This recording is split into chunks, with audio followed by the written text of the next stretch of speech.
Okay, so Khaled is a former engineer, and he's now turned into a full-time educator who teaches maths and physics. He's found a lot of success in helping students improve their math skills by focusing on dispelling learning myths and shifting the focus back to learning and understanding. That begins with guiding students and parents toward a growth mindset and building sustainable motivation, according to Khaled. He's also a creator, so he's actually made hundreds of learning-related videos, reels, two of which went viral, a math song with a video, and also written and published a pair of children's books. So this helps Khaled reach more people in an effective way. So thank you, Khaled, for being so creative in, telling us all about math and learning and mindsets and all of that through really creative ways. Thank you. Thank you for the warm introduction. Thank you. You're most welcome. Okay, I'm Razan, and I'm the co-founder of Dots and Links Center. We have been here in Abu Dhabi for the last 12 years. Dots and Links Centers, for those who don't know us, is licensed by LearningRx USA. We offer 4 different cognitive development programs. We focus a lot on improving the skills that are needed for learning and success. So instead of working on the symptoms of the problem, we go a bit deeper and fix the underlying root of any learning issues. We can help students with attention difficulties, reading difficulties, and struggling students in general, or any student who would like to improve their performance in life and their academic performance as well. We work with students aged 4.5 until adulthood. Okay, so the first slide here, today we are here to speak about math and math difficulties and math struggles. So to start with, it's just good to start with some numbers and say that around 35% of the population experiences math difficulties of some kind, all right? Between 6 to 8% of the population have dyscalculia, or math learning disabilities. So dyscalculia is a term used to describe math learning disabilities or math learning difficulties.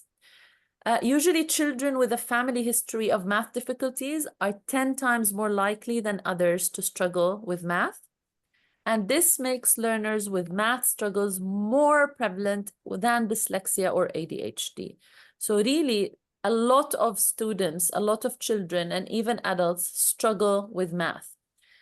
So math struggles are real. They're not something people imagine. They don't just think I'm not good in math and that's it. There are real scientific proofs that math difficulties are actually there, they exist.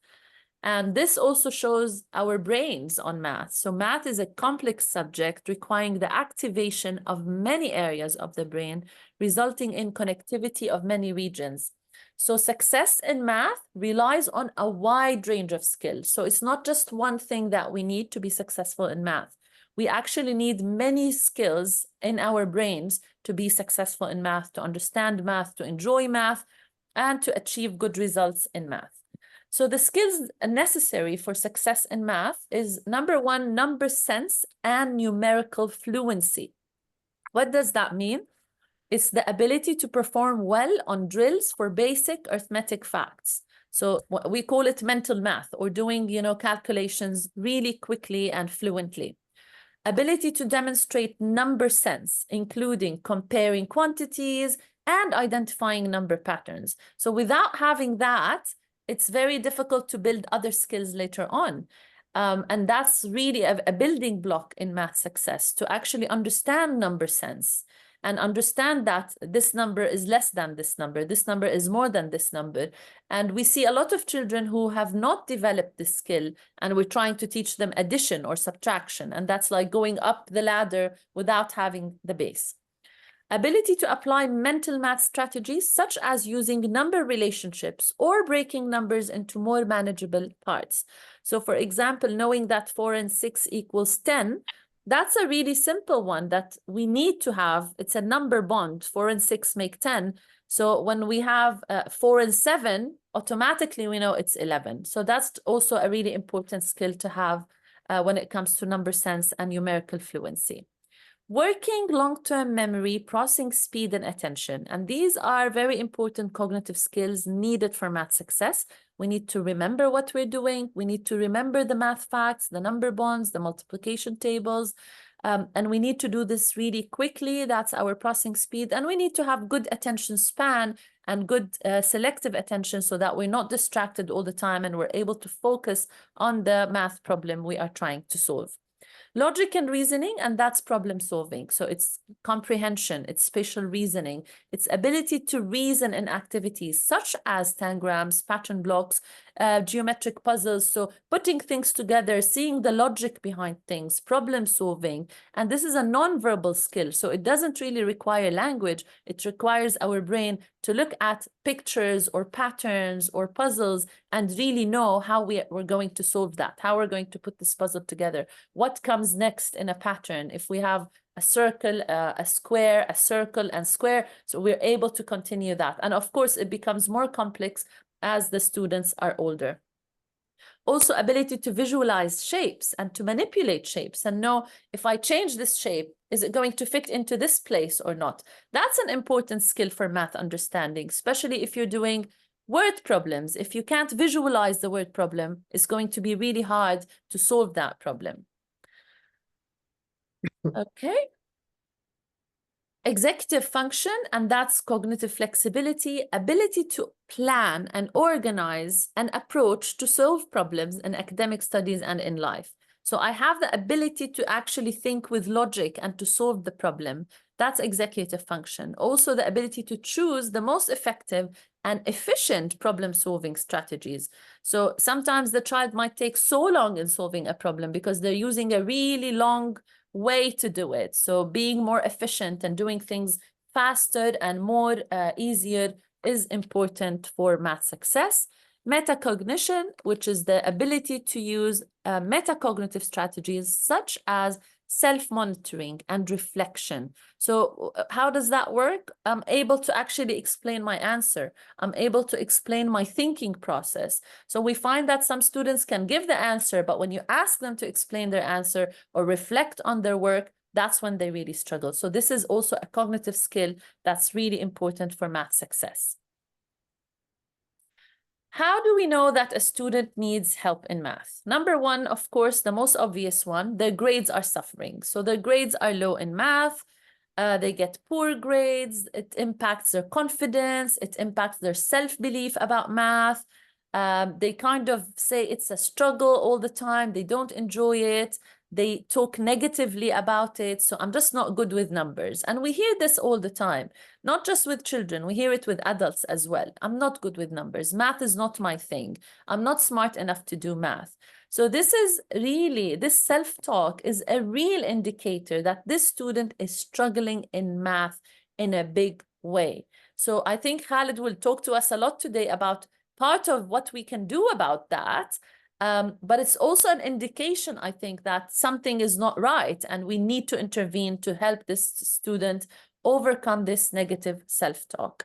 They avoid math, so avoidance. I'm not interested in doing math homework. Please leave the math homework till the end. You know, last minute kind of doing math homework. When you say the word math, it's like torture to them. Really, it's like torture. And this is another sign that your student or your child really needs some help in math.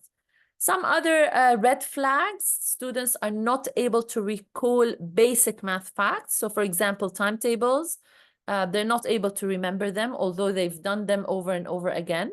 Students are unable to complete the math homework on their own. They always require the parents' help or the tutor help. Homework often ends in tears for math. So maybe other subjects are fine. They can do their literacy work fine. But when it comes to math, you see lots of tears, and they are struggling to understand and remember what was taught in class when asked what they have been learning. So they don't really remember what has been covered, and they struggle to retrieve and, you know, tell you about what they've learned in math. Why do students struggle in math? So 3 reasons why students struggle in math. Number one, they're nervous or anxious about math. So it's a difficult subject. They're internalizing that early on. So since they were little, they've already made that decision that math is difficult, okay? Maybe one time they had an incorrect answer. They got feedback from the teacher. I mean, especially with math, teachers will say it's right or it's wrong, right, Khaled? It's not like in writing, for example, if you have someone write a passage and it's really not good, the teacher might say, oh, nice try, good handwriting, I need you to write more. So the feedback given on literacy can be, encouraging. But when it comes to math, it's usually either right or wrong.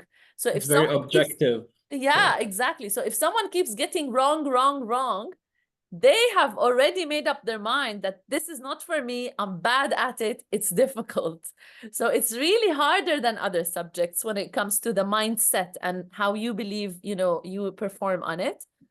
Also, they might not understand earlier concepts. And as you know, math needs building blocks. So if they've missed out on some early on building blocks in their math education, they are going to struggle later on in their academic performance in math.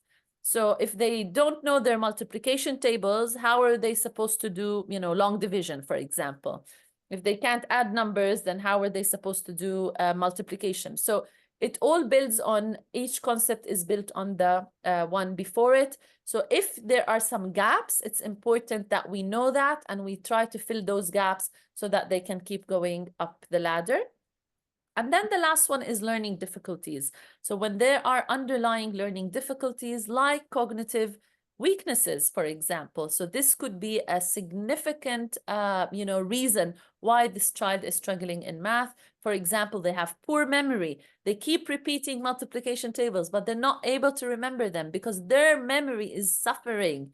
So that, pot where they put all the learning in has some holes in it. So it keeps kind of like, dripping. So all the learning is gone. So we need to fix the memory to be able to hold on to information and so on. Same for attention and logical thinking and reasoning. If these cognitive skills are weak, this child is going to struggle in math. And if we don't fix the cognitive difficulties, we're going to waste a lot of time, money, and energy on trying to teach this child math or any other subject, but without fixing the root cause, it's going to be wasted or the result is going to be minimal.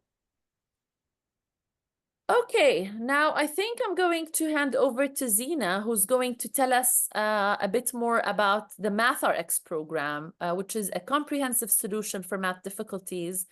And then we're going to move on to Khaled, who is going to also inspire us with some things about math. Zinah, on to you. All right, thank you, Razan. Thank you so much.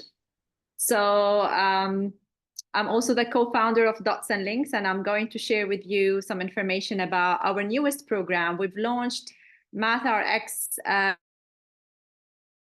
6 months ago, and we have already seen some students graduating now, and we are seeing the amazing results of this program already. So what is MathRx? So what it works on, first, it works on the foundational numerical cognition. So it really lays down the foundation for math. And then the second layer would be building on the automatic processing and core cognitive skills. And then the third layer would be the higher level thinking. So planning, problem solving, so the more complex the more complex level required for math.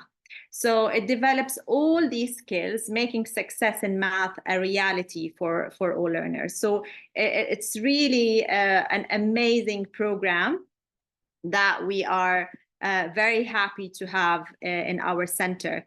As I said, these are the three layers. So the foundational numerical cognition, then the second layer, automatic and processing and core cognitive skills, and then the third one is the higher level thinking.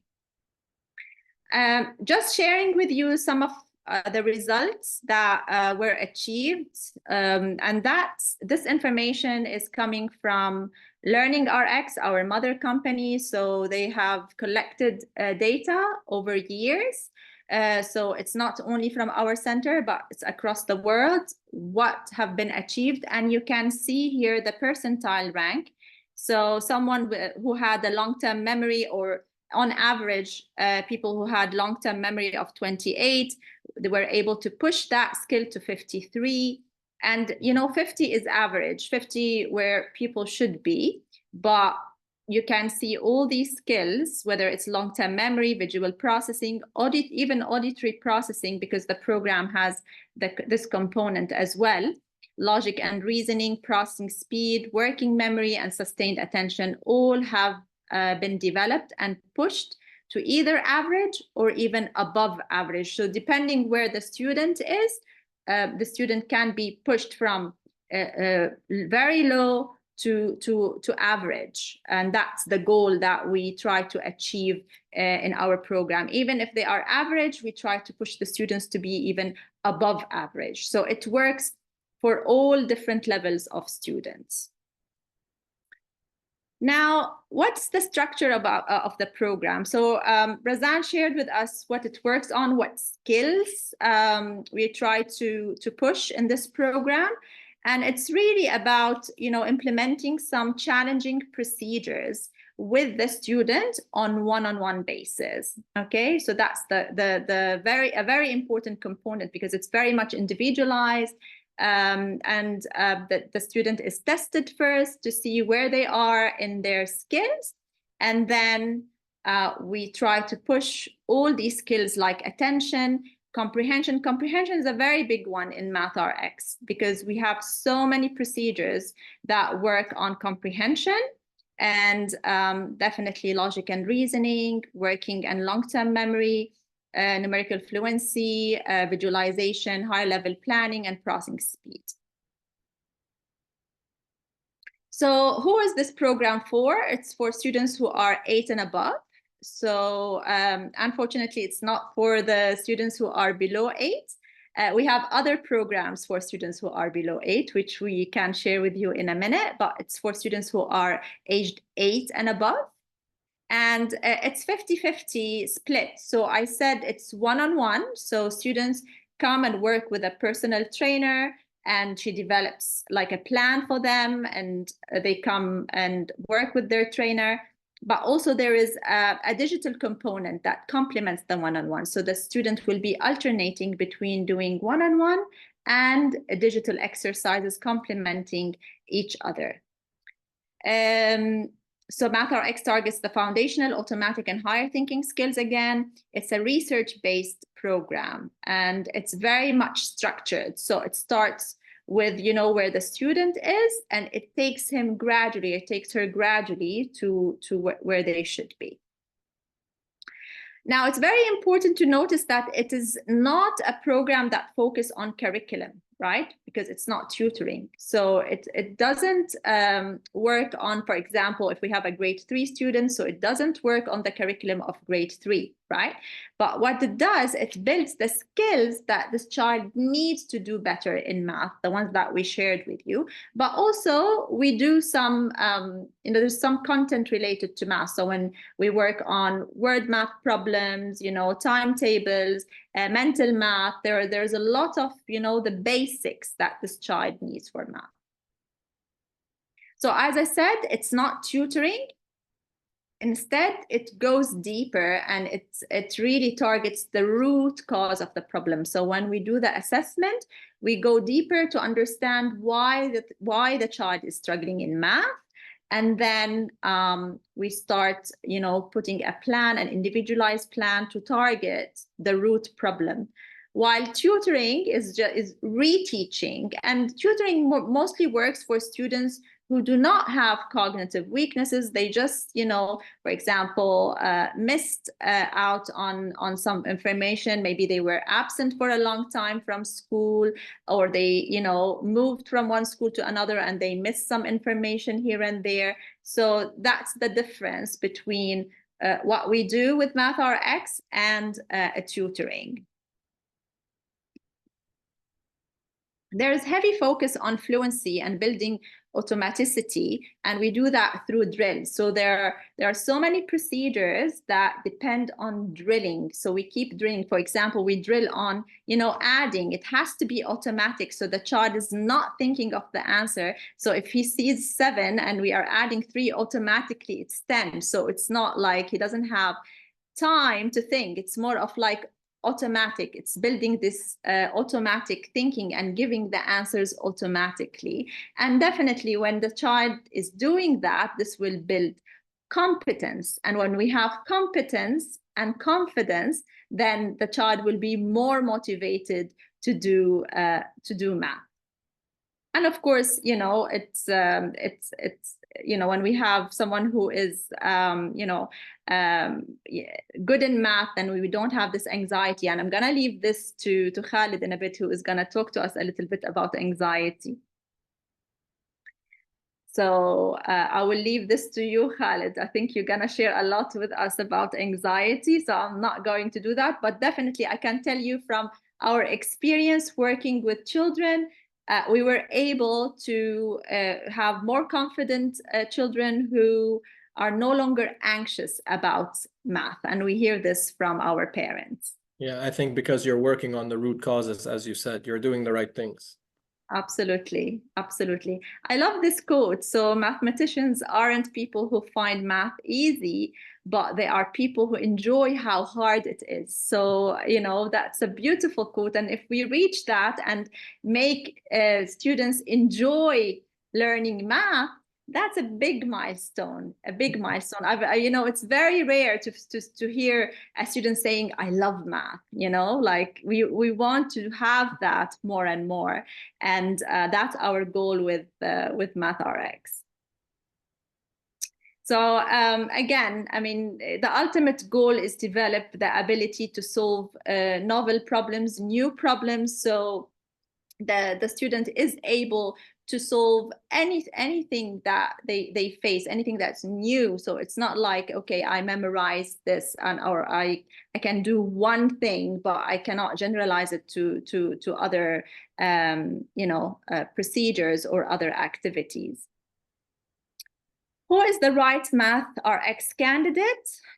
I'm gonna move to the next slide, because actually this sums up who is the right MathRx candidate. So number 1, students who struggle with math, which Razan shared at the beginning, students who generally get poor grades in math, they don't do well in math exams, they struggle with the homework and so on. So this is the number 1. Number 2, students who are diagnosed with dyscalculia. So they have that diagnosis. So this is, again, a good candidate for the program. And the third candidate would be students who are looking for enhancement. So as I said, when we test the child, we see where they are. So even if we have students who are average or even above average, then it will give them this challenge. Students who are even good in math and they just want to be even better. And here I can talk about high school students who want to, for example, achieve higher grades in whether they are doing IB or IG or whatever, and they want to go to a top university and they are doing higher level math. So this program will equip them with the right tools to do better in their diploma or high school. So we have 2 options for the program. For new students, the number of hours would be between 120 to 144, depending on the assessment that they do with us. For returning students who have done the MathRx program with us before, or the Accelerate RX program for the younger students, then it will be between 80 to 96 hours, additional hours. So depending on the assessment that they do with us, we can recommend the right program and the right number of hours. So really, what's the first step here is to really do the assessment to find out the root cause, and then we can recommend the right solution. And if it's MathRx, then this is the right the right program. It depends, one, on the assessment, but number two, on the parents' goals. So we talk a lot to the parents to understand what the struggle is, what is their goal. And if it's mostly math struggle and attention, because this program is really good for students who struggle with their attention skills, then this is the right program. These are some of the other programs that we have. Just quickly, I'm going to touch on them. So the main program we have is the MathRx program, and we've been using this program for the last 12 years. And it works on the 7 cognitive skills that we need for learning: attention, processing speed, working memory. So these are the 3 automatic processing skills. We also work on the higher thinking skills like auditory processing, which is the main skill we need for language, reading and writing, visualization skills, logic and reasoning, and long-term memory. So when we assess these 7 skills. We give the parent a very comprehensive report on where the child is, and based on our conversation and the consultation we do, we recommend the right program, and it will be one of those programs, either MathRx or ReadRx if the goal is to improve language skills, so mainly reading and writing. And then we talked about MathRx. And the last program we have for the younger students who are either 4.5 to 7 years old, we have the MathRx program, which gives the students or we call it the school readiness program. So it equips the students with the skills they need for school, for entering school with confidence. Okay, so this was a little bit about MathRx, and I think now we are ready to move to Khaled, and we're gonna take questions towards the end, and we can now give the mic to Khaled to talk to us about math mindset and motivation, which is very important. So I'm gonna Sure, I'll try to share my screen. Well, thank you so much for the presentation on MathRx. As I mentioned many times, I think you guys are doing wonderful things. You're doing the right things. You're focusing on the right things, and I'm sure that's greatly why it's working so well. So I'm glad to see somebody's also paying attention to not just the tutoring, the technical aspect, but the foundational skills, which also I'm going to mention here. Can everybody see my screen? You can see the presentation here? Good? Okay. So this is the math mindset and motivation program that I've put together. I'm very happy to discuss it. It's very dear to me, actually. It's about how to beat math anxiety and improve performance. So as we've seen and heard earlier, there's literally 1 in 3 students, unfortunately, who are experiencing some kind of math anxiety, fear of math, avoidance of math, where literally they cringe at the thought of being in math class and having to do math work. And I'm very glad that I found some success in dealing with it. And that's what I'd like to share with parents today.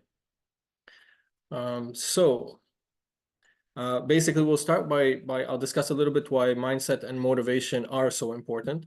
And then we'll talk about the 3 key areas to focus on, which is dispelling learning myths, fostering a growth mindset, and building sustainable motivation in students. So before we start, I'd like to just share a couple of cases that really stuck with me. These are actual students of mine, one of which, for example, had improved by 16% from term on term and was praised by her teacher and by myself, only to have her parents tell her, "What do you want, a medal for passing?" Needless to say, she was heartbroken. I had another student who, during his test, because he missed 2 questions, couldn't answer them, spiraled into anxiety and couldn't work anymore because he was already thinking about the scolding and the punishment he's going to get when he's done. Obviously, he failed his test. I had another student who worked very hard, and I can vouch for this because she worked with me and showed me her work, and I know how hard she worked. Had a bad performance, a bad test, and as a punishment, her parents took away her weekly football practice. This was a teenage girl whose only outlet was team sports on school grounds, right? It doesn't get better than that, and they took it away. And needless to say, it did not motivate her in the least. She was devastated. These are the kind of things that we need to avoid as parents. So why is it important? The problem is we have strayed way too far from learning and understanding. We are completely away from student well-being. The main focus for a while has been strictly on grades, exams and grades. We haven't caused the problem, but that's what the problem is now. It's a huge, educational institutions have 100 years of momentum, and it's very difficult to change, but that's where we are now. As parents, we mean well, right? But parents, they want the best for their kids, but unintentionally, I feel like it happens so often that we are demotivating them. And in the worst cases, unfortunately, we're scarring them. We're causing some kind of complex against math and against studying in general, which is unfortunate. And again, this is by no fault of the parents. They're just sometimes we're unaware of what we're doing. The solution is to teach them with a focus on understanding and learning. And that starts with changing the mindset and teaching them about real motivation, actual motivation. When they're in tune with these things, their performance and outlook really improves. And believe it or not, so do the grades. The grades are just a byproduct of these things, believe me. So how it works, and this is where I get to toot my own horn and tell you I've been fully booked for years, and I've hired 4 or 5 tutors, and the reason is the method is working so well is because while I am very good at the technical stuff, I'm very good at teaching math and physics, yes, but so are thousands of other teachers that I respect very deeply. But the thing is, I'm connecting on a different level. That's what's happening. I'm connecting, and I cannot overstate the importance of teacher and student connection. The way that I connect with them is because I'm focusing on their well-being. Personally, I'm very emotional, I'm very sensitive, and I'm always coming from a place of kindness, not condescending. So when they tell me they don't like math or, school sucks, I don't wave my finger and say, no. You just hear them out empathetically. I feel their stress, I hear their concerns, and they can feel that. What happens then is that they open up, right? They begin to open up. Then we start dispelling some of the myths that we're going to talk about today in just a moment, about grades and learning, about grades and learning in general. And you really see their anxiety diminish. I mean, you see the stress melt off their shoulders. They become very open, very receptive. And when you have a receptive student, they can learn anything. I truly believe that. That's when we keep the focus on the mind state and the motivation. Okay, and the way that we continuously deal with psychological, emotional issue, it's not just technical all the time. That's how you get student buy-in. And the way that you keep student buy-in is because they see the improvement. They see the improvement in the way they feel about math. They see the way their grades, almost 100% across the board, they always improve. And that's how you keep their buy-in. Let's talk about the 3. So first, we're going to talk about myths, then the growth mindset, and I'll finish with motivation. So here's one of the biggest myths: making mistakes is bad, right? And as Mr. Razan correctly said, especially in math, it's very objective. It's right or wrong. It's black or white. There's not a lot of room for subjective, like, well, this was good and this was bad. It's a little bit, black and white. But the thing is, we need to embrace mistakes. Students need to learn how to embrace their mistakes. There's a lot you can learn. First of all, you learn what not to do. I think Thomas Edison had said, I didn't fail. I just found 10,000 ways that don't work. So this is how we want to train our students to look. One of the best ways to teach how something works is to also show how it doesn't work. This contrast does wonders for students. So they need to embrace the mistake. They can learn from it. You can also, it helps you to learn, pay attention, because nobody wants to make the same mistake twice, right? But we vilified mistake making so much that students literally hide mistakes, or they lie about mistakes for fear of getting scolded. And if you don't acknowledge your mistake, you'll never learn from it. So we need to embrace the mistake. They need to learn to embrace their mistakes. Also, they learn to be resilient. How else are they going to get strong unless they face some adversity, which they will inevitably, if not in math and anything in life? To gain this resiliency, you have to face some kind of obstacle and overcome it. You have to make a mistake and correct it. So in other words, mistakes are opportunities, and we need to dead this myth that making mistakes is bad. Another myth: you're not smart if you're not good at math. Lord, in the Middle East and in Asian societies, math is king, right? Math is everything. But I always tell my students, and I'm a math teacher, I say math is everywhere, but it's not everything. It's not the only thing that matters, but math is everywhere. You better get good at math because it's going to be everywhere no matter what you do. but it's not everything. We've placed a enormously disproportionate weight on math and science, right? Especially in our societies. Meanwhile, you know, if I say, bring up Mozart, for example, would anybody say Mozart is a dummy? No, we call him a genius, right? Do you have any idea if he's good at math or science? No, nobody cares. Nobody asks, yeah? Shakespeare, he's a genius. No math, no science. But when it comes to our children, we want the math, we want the science, we want these practical skills. So I agree, it's very important, but we need to take a little bit of the pressure off. I always tell my students about Gardner's 7 types of intelligences. We have mathematical and logical, which we're talking about. Verbal linguistic, somebody who's very good at speaking, who's good with words, with writing, like Shakespeare, or musical, like Mozart, right? Composing and harmonies, melodies. Kinesthetic, being body smart, or interpersonal, intrapersonal. This is emotional intelligence, which apparently is worth a lot more than IQ, right? So managing people's emotion and understanding. Spatial visual, so people who are very good with spaces and design and arts. There's many ways to be smart. We're all kind of a mix of these things. So when I tell students about that, when they tell me, well, I'm not smart, I'm very bad at math. There's many ways of being smart. That's not the only thing that makes you smart. You shouldn't define yourself by this. So this is a big myth that I like to remove. Again, the idea here is whenever you remove these myths, you're taking a little bit of pressure off. You're taking a little bit of the edge off of math. You're trying to get them to open up a little bit. Another big one is you're only smart if you get good grades. And again, this is an education. I mean, it's basically an industry now where you got to have good grades, and good grades will make you smart. Good grades certainly do not define a person's worth. Students have a hard time with this because in our society, this is what we praise. We praise the result way more often than we praise the hard work and the effort. They get good grades and they get into good college, and good college will get you into, you know, it's a chain that keeps going on forever. And they think that if they don't get grades, then their self-worth has been lowered. It's very, very difficult. So we try to remove this idea. Good grades do not equal intelligence. There's this concept of the correct answer compromise, right? Where it's like this: I'm a teacher. Here's what I'm going to teach you. At the end, I'm going to give you a paper with questions on this. You answer the way I told you. I'll give you an A, and I'll have my statistics, and people will enroll in my school. We shake hands and goodbye. Whether you understood, who knows? But you understood how to answer my test. So it's not the only indicator. I'm not saying getting good grades is who cares about grades. I'm not taking it that far. But they're not the only indicator. If you are, you know, you get good grades, you're smart. So again, I'm taking the focus a little bit off of grades when I'm dealing with students, and it helps tremendously because now they're focused, well, okay, maybe I can just learn to learn. You should also, when we're talking about grades, consider the source. It's mostly from tests. Tests are worth, you know, once you're in the teenagers, 50, 60, 70%. You study for 3 years for one test. What if somebody is very bright? I've had so many students who do well in quizzes, homework, projects, essays. They just are not good at taking tests. But test taking is a skill. You know, maybe they had anxiety that day, or they blanked out, or they mismanaged the time, or they misread a lot of the questions. Now, these are all things that you can work on. These are all things that you can improve. Just because you didn't do well on a test, which affected your grades, doesn't mean you're not smart.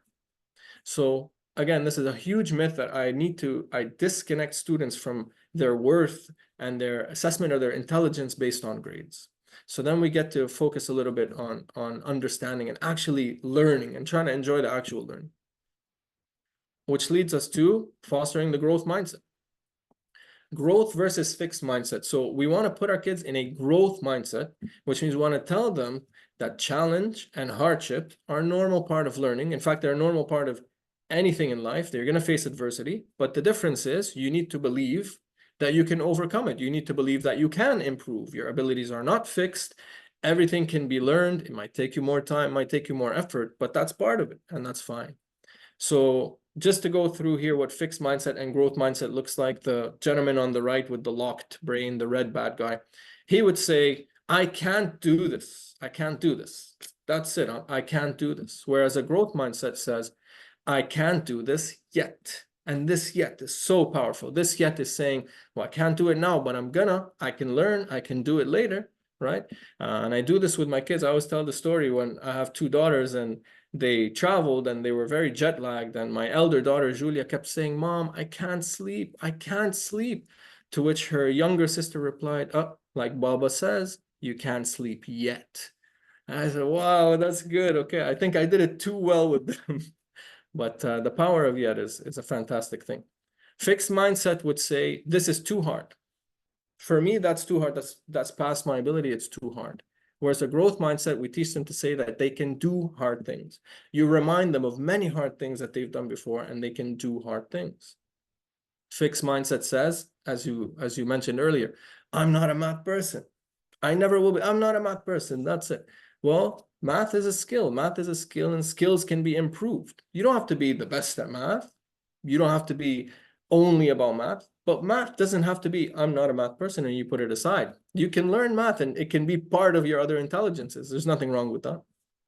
Again, this is where students tell me I'm not a math person. I don't go saying, no, you have to be a math person. Math is very important. Math is everywhere.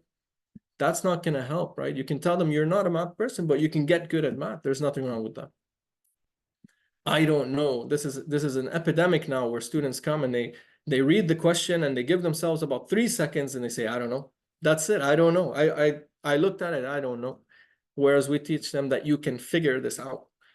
Myself, I've been doing math for hours every day for 6 years straight. So now when I see a problem, about 9 out of 10 times, I can immediately see how to solve it.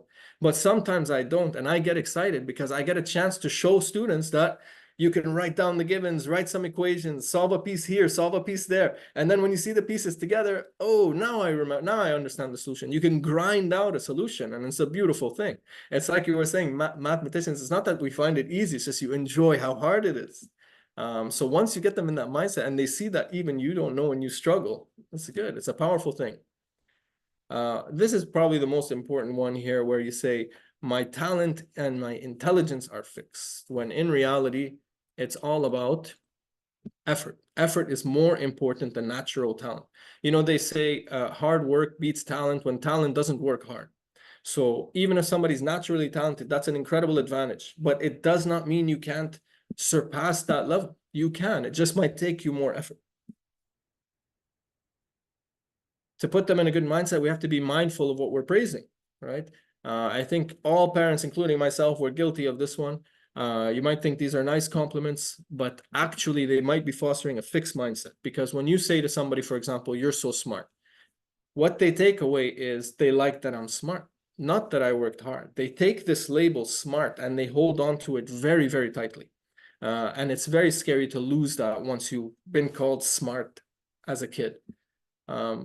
What you'd rather say is, for example, I love how hard you work. You're always getting better. See, now not only praising the hard work, I'm also showing them that you're getting better. I'm comparing them to themselves. This is a really better for their intrinsic mentality, their motivation. You did that so easily leads to, well, then if I find something difficult, I'm not smart.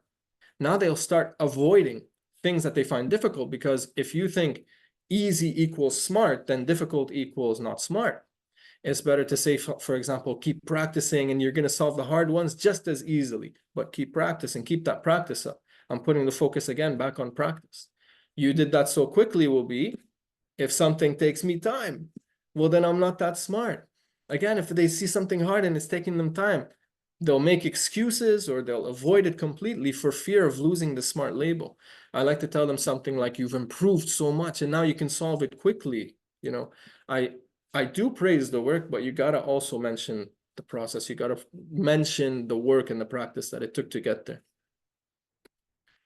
Why do I need to learn this? This is huge, right? They all say this, and it's a huge mental block. Whenever they face any adversity, they will tell me, why do I need to learn this anyway? What's the point?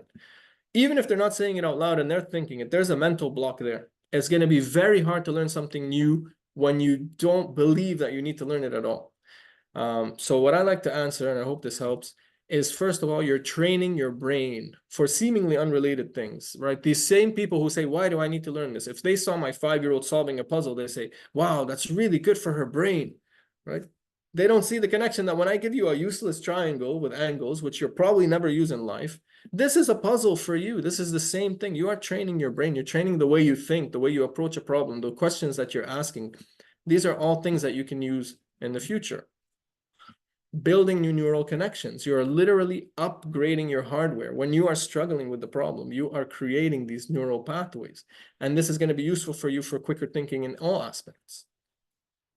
Formulating questions. So not just focusing on the answer, but the way you ask questions, asking the right questions is a skill that you develop that you can use anywhere, not just on triangles and shapes that you might not specifically use. So you don't have to focus specifically on what's in front of you, but they have to see the larger picture.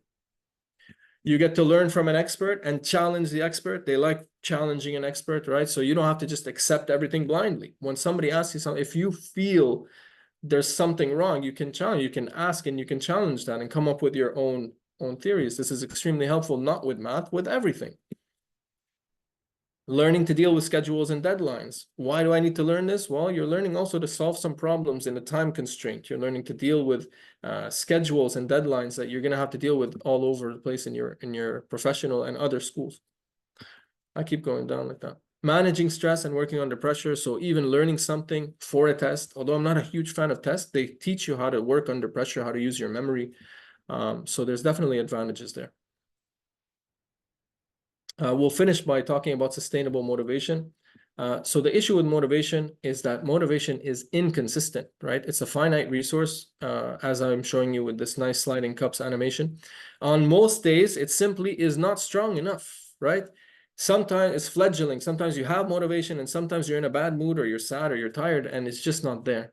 What's better is to be consistent, which is the discipline cups that they see down there. Discipline is misunderstood because a lot of times I tell students, well, you should, be a little more disciplined. And what they tell me is, well, I'm just not a disciplined person. But discipline is acquired. It's acquired through practice. It's not just you're born disciplined. You have to put in the effort. You have to do the work. When you know something is right, you don't feel like doing it, and you do it anyway. You do it when you're tired, when you're scared, when you're frustrated, when you're annoyed. That's when you build your discipline. Every time you do that, you level up. And that's what I try to get them to understand. In terms of motivation, I think comparison is the thief of joy. The right measure of success is definitely not comparing yourself to other people. Unfortunately, parents, especially with siblings, naturally they compare siblings. They'll say your sister this or your brother that, and it does nothing but create these imaginary rivalries that really serve nobody. The true motivator is comparing people to their own progress. If you compare them to their own progress, this is something that they can be proud of. You don't diminish their previous work by comparing them to somebody who's ahead.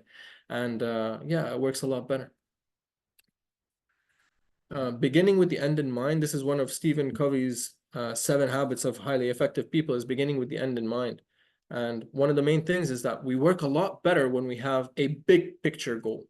What this means is, as an example, you have somebody who's, for example, 2 men are laying bricks, and you ask the first one, you say, what are you doing? And he says, well, I'm laying brick. And you ask the second person, what are you doing? And he'll tell you, I'm building a home. This person has a motive, he has a goal, he has a purpose, and that makes the work all the more easy to do, all the more better and more rewarding. So as a student, for example, who's saying, I'm doing this homework or I'm studying for a test, it's better to get them to understand or to think in the terms of, well, I'm learning as much as I can so I can work as a doctor. I'm learning as much as I can so I can expand my mind. I'm learning something new. That's what they're doing. They're not just doing homework or quiz or test. Greater purpose is where it's at. You try to make it a character trait rather than an achievement. So this means, for example, instead of saying, I want to go to the gym, I would say, I want to be athletic. Instead of saying, I want to read 5 books, I say, no, I want to become a reader. What's the difference here? The difference is when you come against an obstacle, which inevitably you will, it's a lot easier to stay motivated when you say, well, if I do this, I'm closer to being a reader. I'm closer to being an athlete. Instead of saying, I want to get an A, once things get tough, you say, well, I want to be an intelligent, hardworking student. I want to be a successful student. Not I want to get an A. So you make it a character trait, and that helps you to motivate yourself a lot easier. Enjoy the process instead of waiting for the goal. I think it was in Atomic Habits there, James Clear, where he says that goals can get a little bit dangerous because, for one thing, once you reach the goal, half the time it's anticlimactic and you don't really know what to do afterwards. A lot of times we're guilty of saying, for example, I'll be happy when, I'll be happy when I get that raise, or I'll be happy when I get that grade. And then you miss the entire process. And the funny thing is, once you get to your goal, 99% of the time, the goalpost moves. Yeah, you got a new goal and a new goal, and you're just going to keep chasing and chasing. You're not going to enjoy the process. So I try to remind students that instead of saying, I'll be happy if I get a good grade on this test, once they finish the test, before I even see the grade, I like to discuss with them like, wow, look at all the work we did. We did this, we did that. You studied on your own. We did our sessions. That was amazing. Hopefully you get a good grade. We try to enjoy the work. We try to enjoy the process, because that's a really, really big thing of staying motivated. Because if you're just going to be motivated by a goal, I think it's going to be you're going to have a hard run. The last thing we'll talk about, I know I'm short on time here, so it's systems over willpower. So for example, I always used to, run out of battery on my phone, and I would say, I'm going to remember to charge my phone. I'm going to remember to charge my phone. And half the time I would just forget. So you know what I did? I went on Amazon, spent 30 dirhams. Now I have 3 chargers in my room, my office, and my car. Now I have full battery all the time. I don't have to think about it. I don't have to use my willpower. Willpower is a finite resource, right? Help yourself set up systems. For example, in studying, a calendar, study schedule. And I don't mean a to-do list, because to-do lists overwhelm me. They start to build. There's no priority. There's no duration. You put them in a calendar, it completely eliminates all confusion and energy you spend trying to figure out what to study first. You do it once a week and you set it up and you leave it. Another thing is a dedicated workspace, which parents should help their students with, their children with. For example, avoid doing work in the TV room or the dining room, because our brain makes such powerful associations that even whether you know it or not, if you're studying in the TV room, your brain's conflicted a little bit, especially when things get tough. It starts to say, well, am I doing homework here or am I chilling in the TV room? What you want to do is set up a dedicated workspace where as soon as they're there, there's nothing on their mind other than doing work. If you don't have anything, like if you're only doing on the dining table and you have no other choice, at least you can put some kind of stationary, stationary holder or some kind of item to kind of turn it from a dining table into a desk, just at least to help the mental. Another thing is to stay organized. You got to help your children stay organized. That means it's so hard for them to get going with their work, right? It's even harder when their notes are a mess, when their notebooks are missing, and they don't know where to start.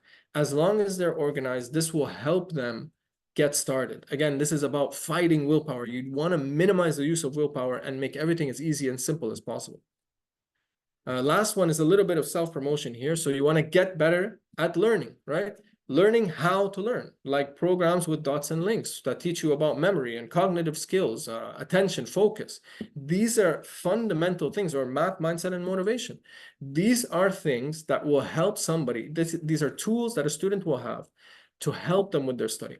They set up a solid framework for them to improve. So basically, you got to build a support system in order to support them. So to sum things up, parents and students are under immense pressure to perform. We are definitely conditioned to care way too heavily about grades these days. Focusing on understanding and student well-being, and absolutely, I guarantee you, the grades will follow. The grades are simply a byproduct of understanding well, having an open, receptive, comfortable, healthy-minded student. We do this by dispelling learning myths about failure, intelligence, and importance of grades. We do this by instilling in them a growth mindset that empowers them to overcome obstacles and become stronger. And we do this by teaching them how to sustain their motivation in the face of adversity. I truly am passionate about this. I believe this is a huge missing link.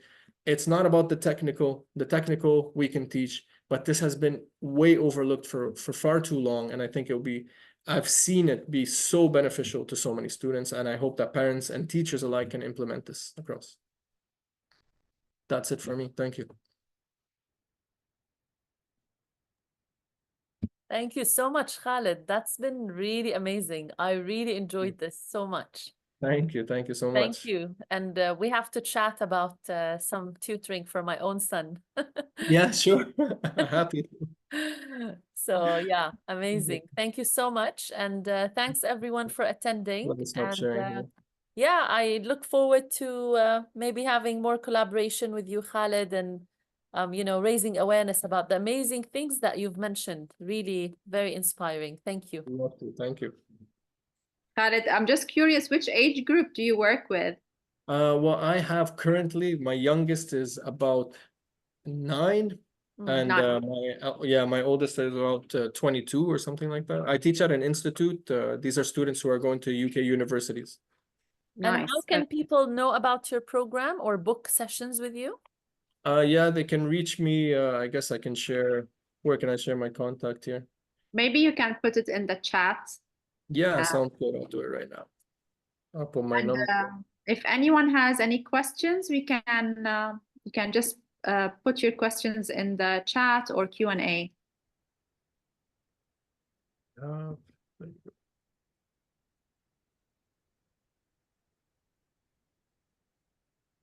I put it in the chat there. Excellent. So everyone has it now.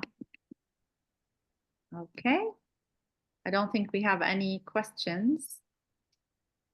Sorry, let me just do this again to everyone because I think, okay. Ah, there's a 0 here. No questions? No questions, I believe. Okay, great. Okay, Thank you so much. I'm just gonna remind everyone that we have for 2 weeks 50% off on our skills assessment, cognitive skills assessment. So if you want to take this opportunity, please contact us and we will book you for an assessment. So it's a good opportunity now it's an Eid offer. So yeah, that's what I wanted to remind you. Thank you, Zinah. Thank you, Khaled. It was lovely to see you. Thank you so much. Thank You you. too. Thank you guys. Bye. Have a Bye. nice evening. Bye-bye. Bye. You too. Bye.